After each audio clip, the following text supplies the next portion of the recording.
He has been in the background of this story since day one. The text messages, the behind-the-scenes calls, the agents he activated, the pressure he applied. Ryan Reynolds has been one of the most significant and most carefully hidden figures in the Blake Lively versus Justin Baldoni case since it exploded in December 2024. And now he cannot hide anymore. In a filing submitted on April 11, 2026, Blake Lively officially named her husband Ryan Reynolds to testify about the contested film production and the alleged retaliation campaign at the heart of her case. The most famous husband in Hollywood is going under oath, in front of a jury, in a Manhattan federal courtroom, on May 18th. And here's the part nobody is talking about. Sources say that privately Ryan Reynolds wants this settled. And he is fully supportive publicly, but does not want to be dragged through court. He is worried this is going to destroy him too. Blake named him anyway. Welcome to the Marquee Report. This is the video that changes how you understand everything about this trial. Let's get into it. The witness list, 0:45 to 2:15. On Saturday, the April 11th, Blake Lively's legal team filed their official witness list for the May 18th trial, and it is one of the most extraordinary documents this case has produced. Lively and Reynolds are the first individuals listed to take the stand. Court documents reveal the couple will testify about Baldoni's alleged misconduct related to the film, post-production of the film, and the film's promotion and marketing campaign. So they are not just testifying about what happened on set. No, they are testifying about everything. Production, post-production, marketing, the entire arc of events that led to this lawsuit. Also on Lively's witness list are her It Ends With Us co-stars, Isabella Ferrer and Jenny Slate, her sister Robin Lively, Baldoni's former publicist Stephanie Jones, his former podcast co-host Liz Plank, and Crisis PR executive Melissa Nathan. Colleen Hoover, who wrote the novel the film was adapted from, is set to be deposed outside of the courtroom. Now step back and look at that list for a moment, because beyond the famous names, there is something strategically significant about who Lively chose to put on it. Stephanie Jones, Baldoni's former publicist, is a witness for Lively's side. The woman who ran his PR operation before the smear campaign allegedly began is being called by the person he allegedly smeared. That is either a devastating piece of the puzzle or the most powerful indicator yet of what Lively's legal team believes they can prove. Let's spend real time on Ryan Reynolds, because his position in this trial is unlike anyone else on that witness list. He is not a co-star. He is not a publicist. He is not a crisis PR specialist. He is Blake Lively's husband, the father of her 4 children, and one of the most commercially valuable celebrities on the planet, with a net worth, a gin brand, a football club, and a carefully constructed public image built on humor, charm, and the appearance of a perfect marriage. All of that is now walking into a federal courtroom. Reynolds is expected to testify about the film's production and promotion, as well as the alleged retaliation and damages at the center of the case. The unsealed text messages from earlier this year showed Reynolds as anything but a passive bystander. He called Wayfarer executives textbook ineffectual elderly people. He contacted his talent agent and asked WME co-founder Ari Emanuel to go full Ari on Baldoni. He wrote a scene for the film, uncredited, that became a fan favorite. He was embedded in this production in ways that go well beyond a supportive spouse watching from the sidelines. Inside sources say Reynolds is fully supportive publicly, but privately wants this settled. He does not want to be dragged through court and is worried this is going to destroy him too. That last sentence is the one that matters. Destroy him too. Not destroy Blake. Him too.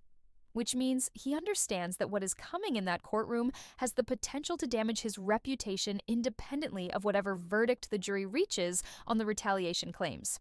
Blake named him as her first witness anyway. Now, let's put the complete picture together, because both sides have filed their witness lists, and the trial lineup reads like a Hollywood casting call. Actor-director Justin Baldoni, producer Jamie Heath, and public relations executive Melissa Nathan are expected to testify live in court. Other key figures, including Steve Sarowitz and Jennifer Abel, are not expected to appear in person and instead will have their testimony presented by deposition. So here is who is confirmed to be in that courtroom in person: Blake Lively, Ryan Reynolds, Justin Baldoni, Jamie Heath, Melissa Nathan. Jenny Slate, Isabella Ferrer, Robin Lively, Stephanie Jones, Liz Plank. Beyond fact witnesses, multiple expert witnesses will address reputational harm, workplace practices, and social media activity patterns. That last category is crucial. Expert witnesses on social media activity patterns means someone is going to sit in that courtroom and walk the jury through forensic evidence of how the online campaign against Blake Lively was, or was not, coordinated. That testimony could be the most technically significant of the entire trial.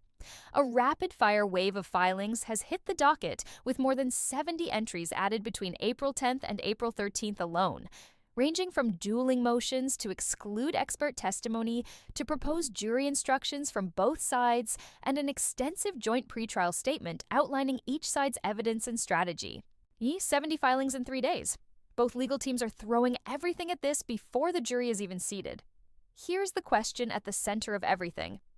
What does Ryan Reynolds actually know that Blake Lively needs the jury to hear? He was on set. He wrote an uncredited scene. He was in communication with Sony executives. He was in contact with WME about applying industry pressure. He received forwarded messages about the alleged smear campaign. He watched his wife go through one of the most public reputational attacks in recent Hollywood history. His testimony is expected to address how the disputed events impacted the couple. That impact framing is significant. The damages Lively is seeking are between $142 million and $300 million. To justify numbers that large her legal team needs to show the jury not just that a smear campaign happened, but what it actually cost her in professional opportunities, in earnings, in mental and emotional well-being, in her family's life. Who better to testify to those damages than the person who was in the house when it was all happening? The person who watched his wife navigate the harassment allegations, the press tour backlash, the NYT story, the lawsuits, the text message leaks, all of it. Ryan Reynolds on the stand is not just a famous face for the cameras outside the courthouse, he is a damage witness. And the damages in this case are enormous. Baldoni's team is not sitting still. They have filed their own motions challenging who gets to testify and what they get to say. White Baldoni argued that Colleen Hoover was never on set and should be barred from giving testimony. He also argued that testimony from his podcast co-host Liz Plank should not be admitted as she had nothing to do with the movie.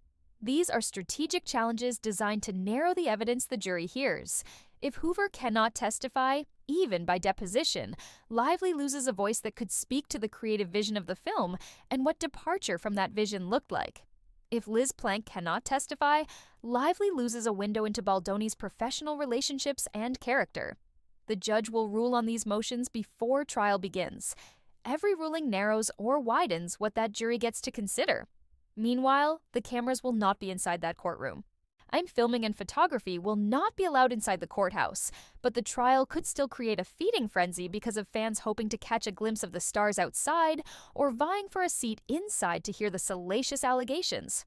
No cameras inside, which means every word of testimony gets filtered through reporters, through pool notes, through legal analysts. The public will hear about it secondhand. And both legal teams know that how the story gets told outside, that courtroom matters almost as much as what happens inside it. Here is where everything stands right now. May 18th is 5 weeks away. Blake Lively is testifying. Ryan Reynolds is testifying.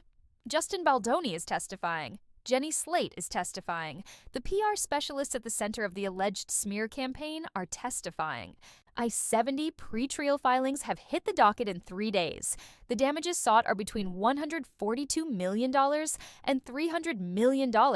And somewhere in the middle of all of it, a man who just wants this to be over is about to walk into a federal courtroom and tell a jury what he saw happen to his wife. Blake named him first on that witness list, not second, not buried at the bottom. First. That tells you everything about how her legal team sees his testimony, and it tells you something about the marriage, too. That when Blake Lively decided to fight this battle all the way to a jury, she decided Ryan Reynolds was coming with her whether he wanted to or not. May 18th. We will be here. This has been the Marquee Report. Subscribe and hit the bell. This trial is 5 weeks away, and every single day between now and then, something new is breaking. See you on the next one.